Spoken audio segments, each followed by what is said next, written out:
it is Open Access Week here at the University of Antwerp 2020, and as part of this process I'm going to have a conversation about open science and open access with my colleague Hanne Leysen.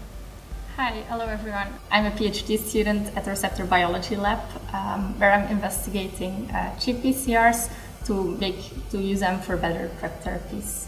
So what is open science to me? Well, I think the most important thing is to get the science out to the public, so really communicate with the general public that don't know anything about science, why we are doing this research and what we'll get out of it. There are a lot of initiatives already for it. The first thing is Pint of Science, which is happening in a lot of countries. It's 1 week talking about science to the general public in a really informal setting. So just you go to the bar, to a pub, you get a drink, and you can start talking about science with us. A next initiative is the Press to Speak, where young scientists, just like myself, can describe their research through a presentation, also for general public, with no background in science. And then you also have initiatives like the Universiteit van Vlaanderen, where a lot of professors can talk about their research and why we are doing this. And lastly, the Kinderuniversiteit. The Kinderuniversiteit is really aiming for children from a young age already to get them involved in science, why we are doing this, what's the fun part about it, and what can we get out of it, so to really get them enthusiastic about science and research in general.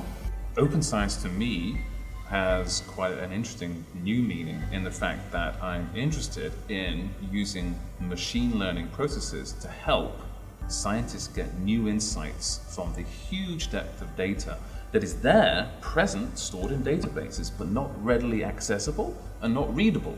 So for instance, NCBI, which hosts one of the biggest biomedical resources, PubMed, is queried about 3 million times by people all over the world every day. Machines query the same database over 6 million times a day. So the majority of papers being read today are read by learning machines. So the interesting thing for us is to expand the capacity for machines to help us find new aspects of biomedical information, potentially find new causes of disease, and like in our lab, what we're really trying to look for is new therapeutics that could potentially control those new and novel causes of disease that we find out using these machine learning processes. So actually, it's not just getting science out to more people, it's allowing us to do better science as well, to find out new connections and new correlations in really, the database is way too big for humans to read these days. We have written programs in our lab that can read 26 million papers in less than a second.